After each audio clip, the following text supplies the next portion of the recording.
compartir, creo que es esta. Ya, ahí creo que la pueden visualizar.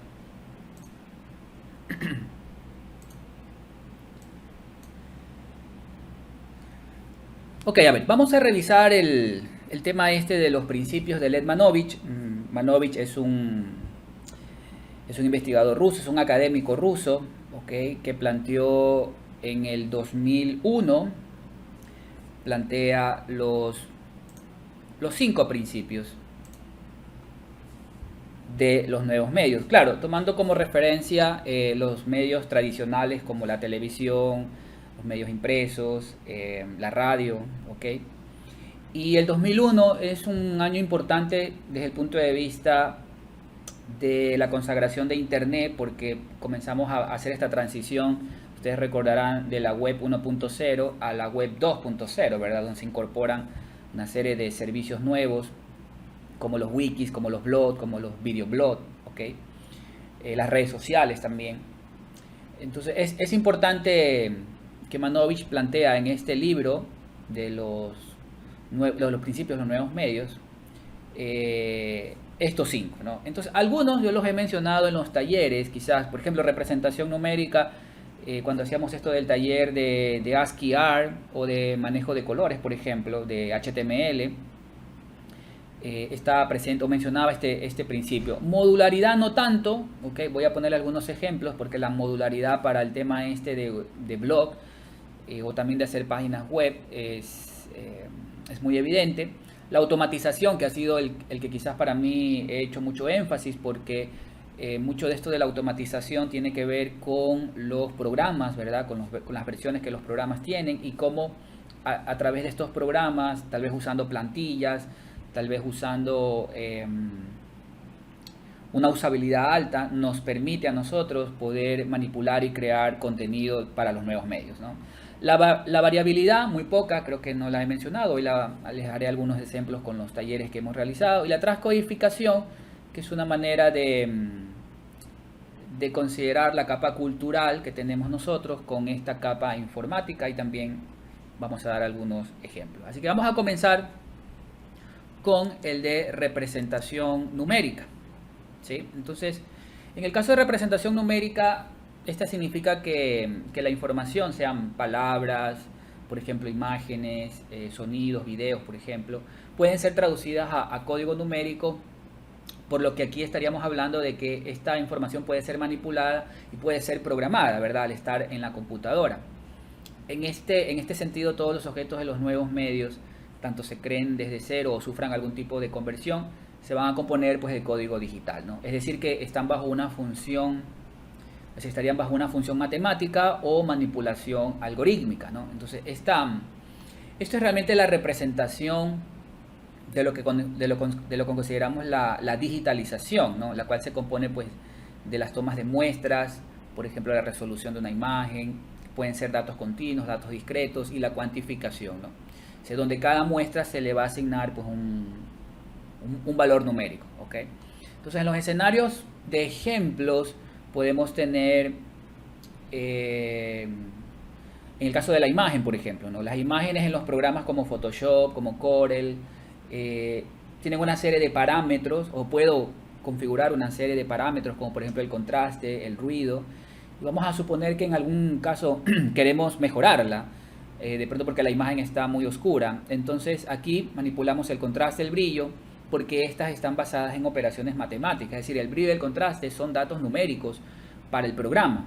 Y entonces en el caso de Photoshop puede manipular ese brillo o ese contraste o variaciones del color, por ejemplo, o la misma escala que manipula sobre ese objeto, porque básicamente son datos numéricos, ¿okay? Cuando yo hablaba de muestras, podemos utilizar, por ejemplo, al cine, porque el cine de alguna manera se descompone en muestras que conocemos como fotograma, por ejemplo. Nos recuerden el taller este de animación. Entonces, en el concepto de animación y luego posteriormente al cine, los fotogramas es un concepto de muestra muy, muy importante. Ahora, en un programa, en un fotograma también lo podemos tratar, o sea, también lo podemos editar y podemos modificar su color, su tamaño, su granulado, su exposición, e incluso podemos aplicarle una serie de filtros, y todo eso se debe a que está presente esta representación numérica donde la computadora puede entrar con funciones, con programación, es decir, con funciones algorítmicas, por ejemplo, a manipular dicha data. ¿Ok?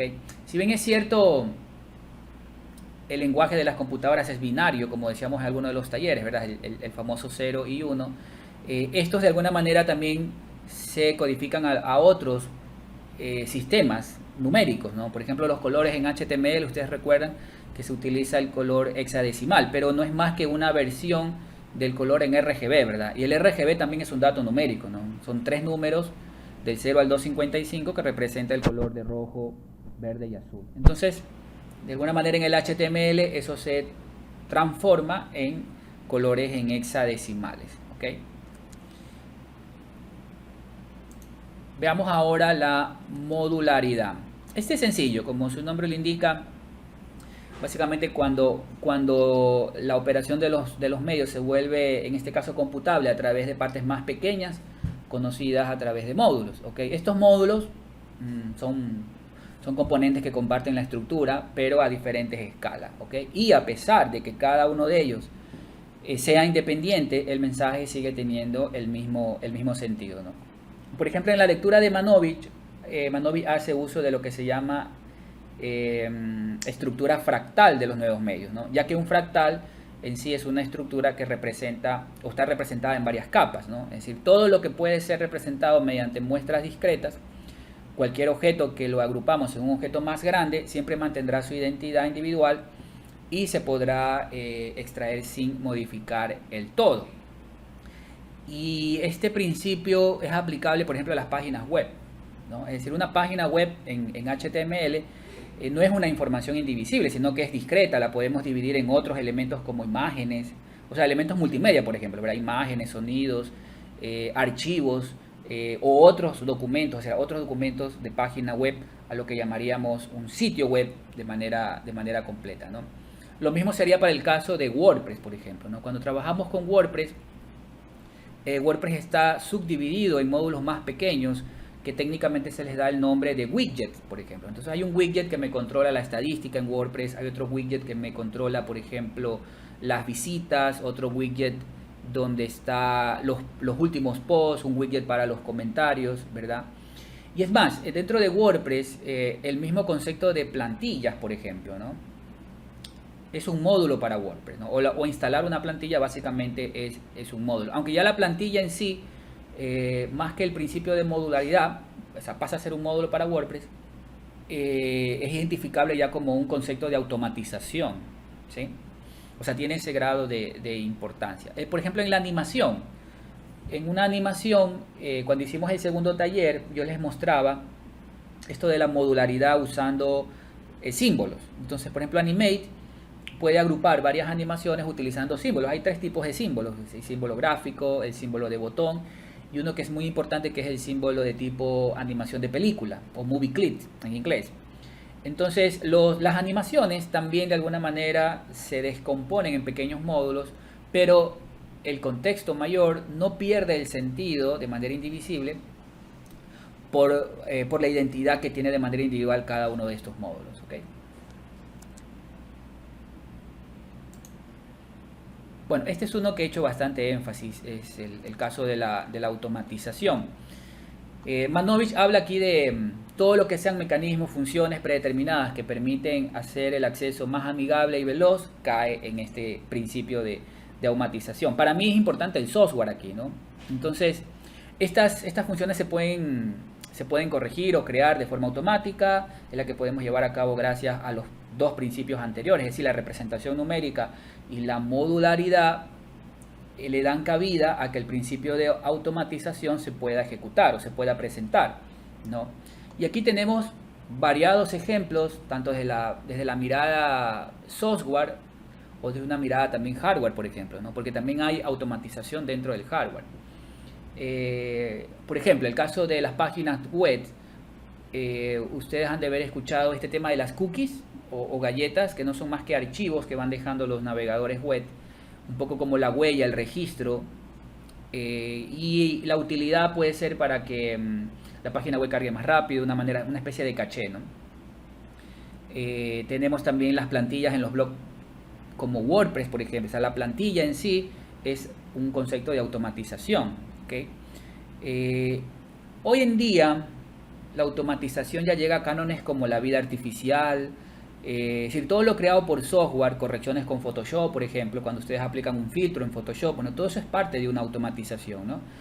Sitios web, no necesariamente con WordPress, que es evidente que WordPress es una forma de automatización, pero tipo Wix, por ejemplo, ¿no? Es decir, no utilizo un administrador de contenido, sino que Wix es un servicio que me facilita la puesta en marcha de manera muy rápida y fácil un sitio web, ¿no? Otras formas que se me vienen a la mente son, por ejemplo, el corrector ortográfico. Los correctores ortográficos son una manera de automatización que no solamente nos ayuda en algunos aspectos de la ortografía, sino incluso a veces parte de la redacción, ¿no? O sea, si estamos escribiendo todo en plural, si estamos escribiendo todo en singular. Entonces hay una...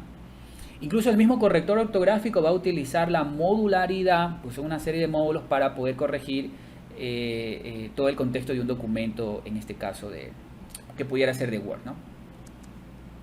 Entonces, yo siempre he hecho énfasis en la automatización. Ahora, yo decía también en el hardware, porque en el hardware también ocurre automatización.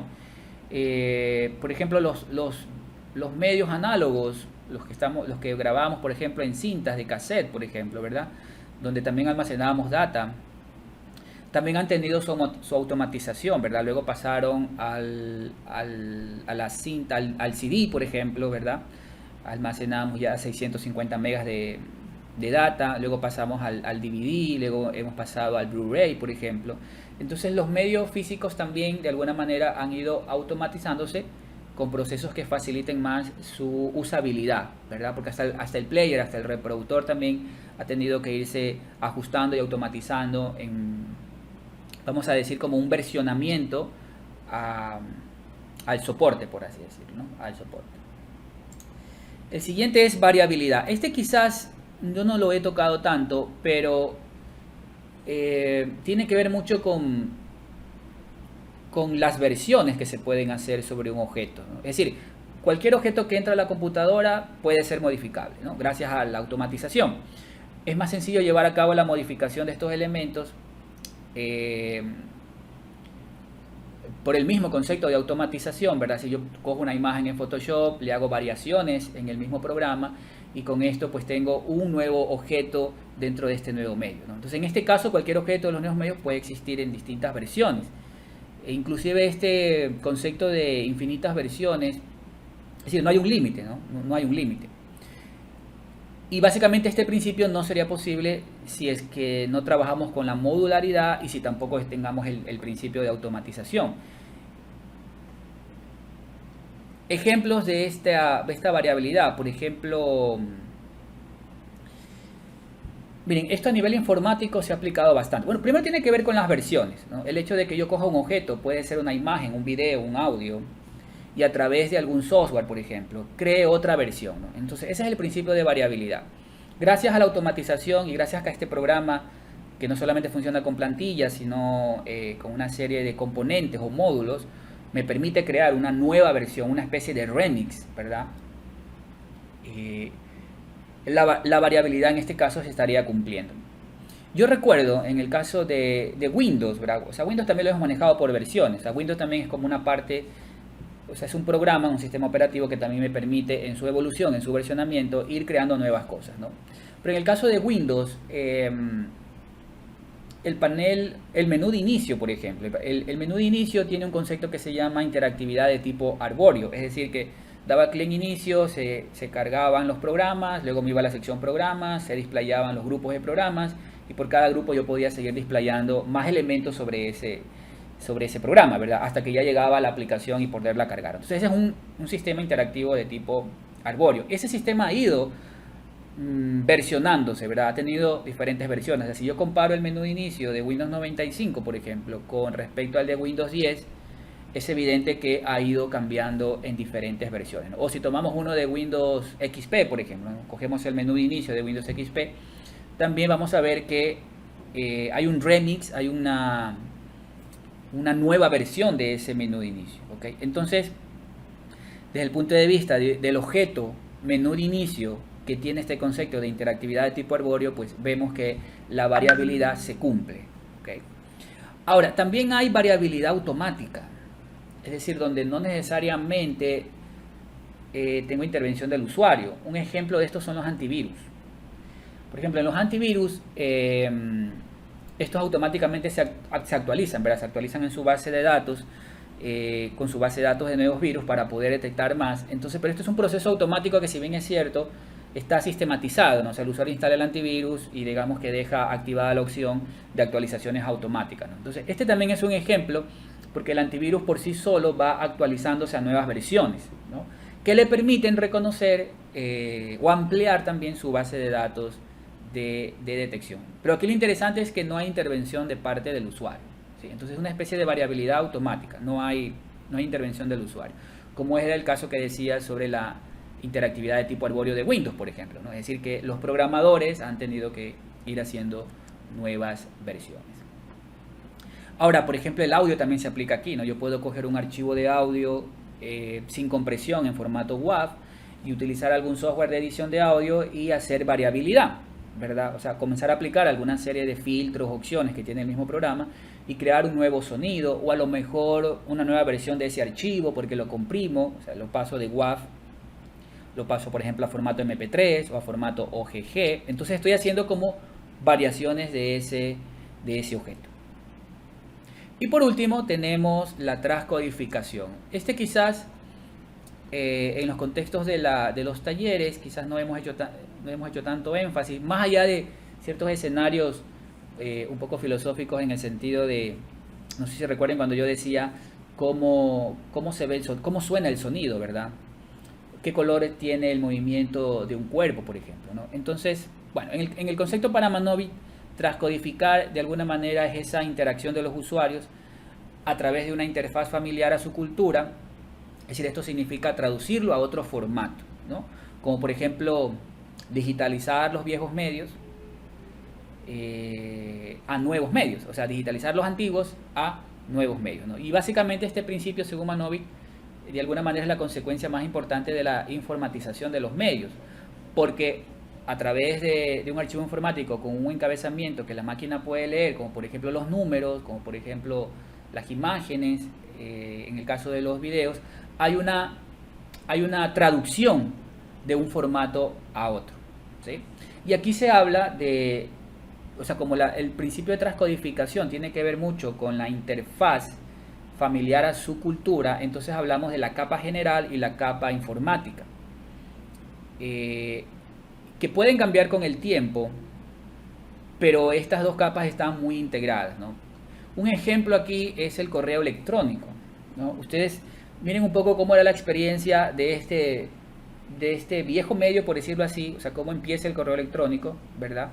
El correo convencional, donde yo tenía que escribir la carta, tenía que dirigirme hacia la empresa de correos, depositarla, bueno, poner una serie de información como el código postal, hacia dónde está dirigido, ¿verdad? Y luego tenía que esperar un tiempo porque entraba el proceso de esta empresa de correo, de la logística de transporte hasta hacer llegar mi carta al destinatario, ¿verdad? Asimismo pasa un tiempo hasta que el destinatario recibía a través de lo que llamamos un cartero y tenía acceso a la lectura de esa carta, ¿no? Entonces ese proceso es como el viejo medio, y ahí hay una capa general que tiene que ver mucho con la cultura, ¿no? Esa cultura familiar, una interfaz hay ahí, ¿no? Como decía, yo he hablado mucho sobre Carlos Escolari cuando él plantea las leyes de la interfaz. Entonces aquí también hay una interfaz, pero cuando esto pasa a la capa informática, o sea, a este viejo medio del correo, en la capa informática le llamamos el correo electrónico, ¿verdad? Mantenemos algunos conceptos culturales, ¿verdad? Es decir, todavía sigo redactando la carta, bueno, pero lo hago en una máquina, lo hago en una computadora, lo hago a través de una web, por ejemplo, o lo hago a través de un programa, que puede ser Outlook. Hago la redacción, si bien es cierto, ya la dirección cambia porque no necesito un código postal, sino que utilizo una dirección de correo que está separada por una arroba, o sea, hay una nomenclatura informática ahí, ¿no? Pero aún así sigue siendo como la dirección del destinatario, ¿no? Establezco un asunto, escribo el correo. Hay algunas incorporaciones que de pronto no las podía hacer en la versión análoga, ¿no? Al correo electrónico le puedo incorporar archivos. Estos archivos pueden ser muy variados, pueden ser imágenes, pueden ser videos, pueden ser archivos adjuntos de documentos, por ejemplo, ¿ok? Y hago el proceso de envío, ¿no? Ya no hay, la logística esta del cartero deja de deja de inexistir, ¿verdad? O sea, porque ahora se reemplaza por una serie de servidores a la cual mi correo de alguna manera es remitido, y estos servidores son los que se encargan de permitirle al destinatario acceder a ese correo electrónico, ¿no? Inclusive los tiempos son extremadamente cortos, es decir, el correo se deposita en la bandeja de entrada del destinatario y lo único que tiene que pasar es que el destinatario se conecte a su correo electrónico personal para poder revisar lo que yo le he remitido, ¿no? Entonces, quizás el mejor ejemplo de la transcodificación es este escenario del correo electrónico como un viejo medio que de alguna manera se transforma en un nuevo medio, ¿no? O sea, la informatización, esta capa informática es aplicable aquí, ¿ya? Ahora, en el tema artístico se suele utilizar bastante la transcodificación desde el punto de vista de que estoy traduciendo de un formato a otro, ¿no? Por ejemplo, lo que yo les decía, cómo suenan los colores. Entonces, el cómo suenan los colores, que es una pregunta bastante filosófica, permite hacer una transcodificación ahí, ¿no? Yo pudiera utilizar en el contexto cultural, por ejemplo, la teoría de color, utilizar el lenguaje con la cual voy a traducir al nuevo formato para producir las notas musicales, ¿verdad? O por ejemplo, en algún contexto del teatro, el movimiento o de la danza, por ejemplo, el movimiento del cuerpo, lo quiero traducir o lo quiero transcodificar, por ejemplo, a imágenes, o lo quiero transcodificar a colores, o lo quiero transcodificar a sonidos, por ejemplo. Entonces ahí se presta mucho este principio desde el punto de vista de lo que yo digo, traducir a otro formato, ¿sí? Traducir a otro formato. De ahí el contexto de la capa cultural es un poco que hay que revisar. Yo he puesto el ejemplo del correo electrónico, pero en cada escenario de un viejo medio uno puede analizarlo para ver cómo ha hibridado, cómo ha evolucionado, cómo la capa informática de alguna manera ha intercedido sobre ese viejo medio y lo transforma en un nuevo medio, por así decirlo, ¿no? Por eso es que al principio, cuando hablábamos de esta palabrita nuevo, a veces hay que tomarlo con pinza cuando hablamos de los nuevos medios, porque a veces no son más que los viejos medios que de alguna manera la capa informática está presente en esto, ¿no? Y se van a cumplir estos principios, ¿ya? Entonces, a manera de resumen tenemos estos principios que Manovich los estableció en el 2001, en el libro que yo les he compartido en la plataforma, que es representación numérica. Bueno, representación numérica a veces se le llama representación digital, pero Manovich siempre la definió como representación numérica, ¿ok? La modularidad, la automatización, la variabilidad y la transcodificación.